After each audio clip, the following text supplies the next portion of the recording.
Welcome to Module 4, Video 4 from the Safe and Effective Use of AI in Education online resources. Administrative tasks are part of every role in education. Whether you're a teacher writing reports, a teaching assistant planning supportive sessions, or an office manager handling correspondence, or a senior leader preparing board papers, there are opportunities for AI to help with routine tasks while you focus on the work that requires your professional expertise and human connection. And I think the main things for us was to look at workload and think about, we know that that's a challenge in terms of retention of staff across our schools and across the country. And so we wanted to make sure that what was it that we could actually do to support them. Obviously, there are things like AI policies that we're considering. We're looking at the whole change management structure for incorporating Gen AI tools into our ecosystems. And we're also having the conversations about what does this look like from a productivity side of things for our non-academic staff and also from our teaching staff. How could we really support them so that we can reduce their teacher workload or increase productivity or make them the smarter teachers we want them to be? So from a leadership perspective, there's a lot of big questions that we don't necessarily have answers for. From a teacher point of view, I think a lot of us are looking at it from just using it in a way to generate perhaps lesson plans, summarize documents, so really from a more productive administrative point of view in terms of saving time, in terms of just becoming smarter users for it. So with regards to teacher work-life balance, one thing that I set up at the beginning of this year as an experiment, but I found it very effective, is that I have a project within the generative AI that I use, where I've put in my timetable and when my lessons are, and I've essentially trained it as a personal assistant. So each morning it says, these are the lessons that you've got this day, this is what you're teaching, reminders to do this, to check this, to set this work. And that has, revolutionized the way I teach, because I've got a lot more time to focus on moderation, marking, building relationships with the students as well, rather than sitting with a book, planning, writing. It's all there, just kind of rolling over. And every half term or so, I just have to input new prompts to update it on any changes. And I'm not carrying around lots of bits of paper with me anymore, or a big bulky diary. It's all on there, because you can take pictures and upload that as well, and then it will read that information and store it.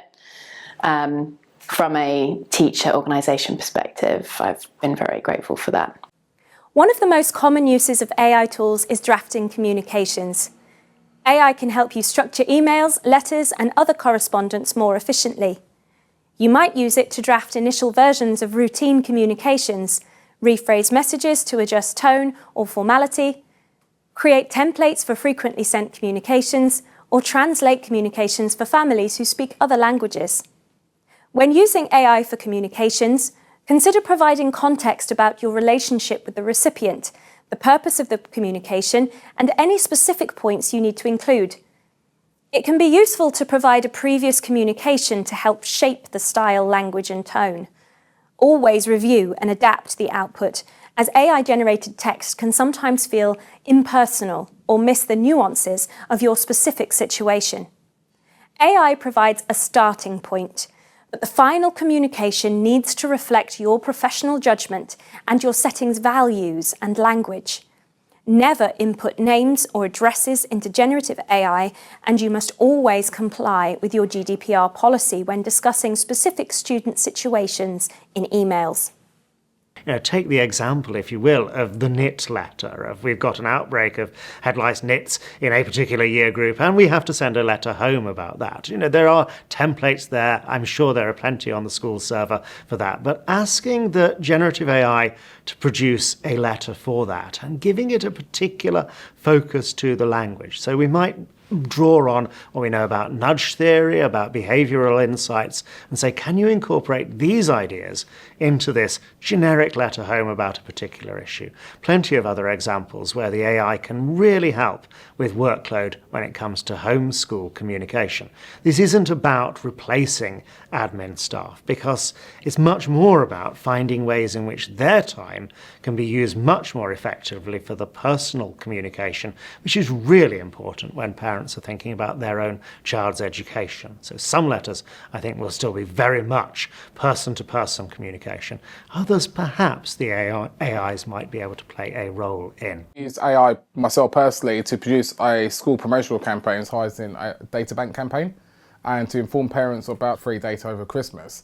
I produced a little video using AI, so I typed in AI, for example, what can you show me what an image would look like a post of to promote this, put in a few prompts, and then generate a few ideas, and then I sort of went a bit deeper into terms of like, I wanted to, what are the buzzwords that stand out? I think it's been most useful when it's come to writing LinkedIn posts and news articles, because I can very quickly type in, please write me 500 words on our amazing fishing pond opening that happened on this day with these people, and then it will give me a draft, and then that's a starting point for me to work with and amend, and that's really useful. It just makes it a lot quicker. I find they're very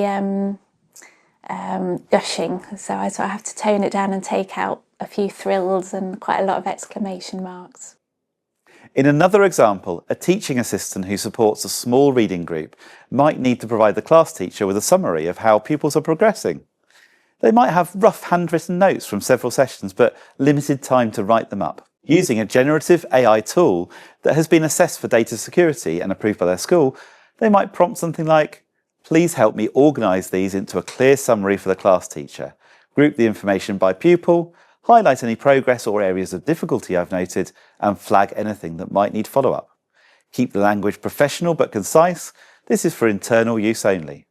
Attached are photos of my handwritten notes.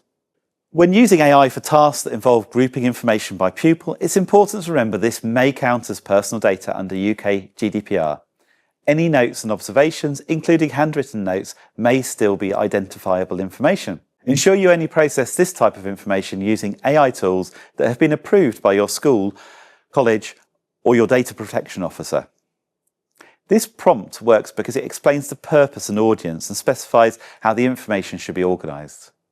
The teaching assistant would then review the summary, check that it accurately reflects their observations, and add any context that the AI might have missed before passing it on to the class teacher. This kind of task, turning rough notes, meeting transcripts, or type notes into clear, organised summaries, is where AI can be genuinely very helpful, reducing some of the time spent on writing up while ensuring important observations are captured and shared with colleagues. AI can help you prepare for meetings by summarising background documents, generating agenda items, or creating briefing notes. After meetings, it can help structure minutes, extract action points, or draft a follow-up. Some AI tools can transcribe meetings and generate summaries.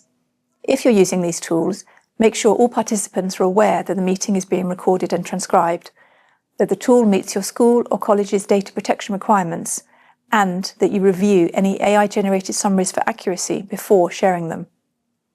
AI can support various document-related tasks, such as drafting policies, procedures, or guidance documents, proofreading, and improving existing text, summarising lengthy documents into key points, and converting documents between formats and styles.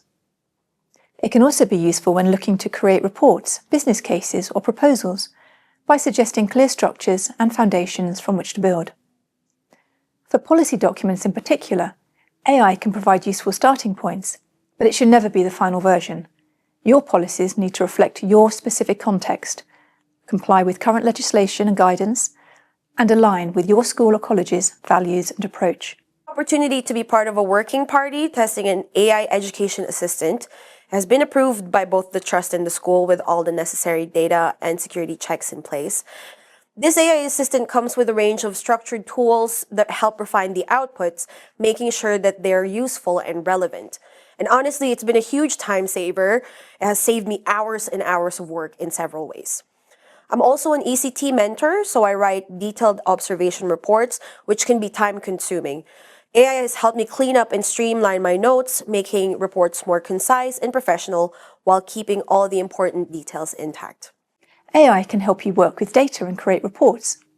It might help you analyse patterns in anonymised data, create visualizations or charts, draft narrative explanations of data trends, or generate report templates. It's important to be careful about data protection when using an AI tool with any information that could relate to individuals. You may need to anonymise data before inputting it into AI tools, depending on your school or college's policy. This could involve replacing names with numbers, for example, child 572, removing geographic and personal information that could identify the learner.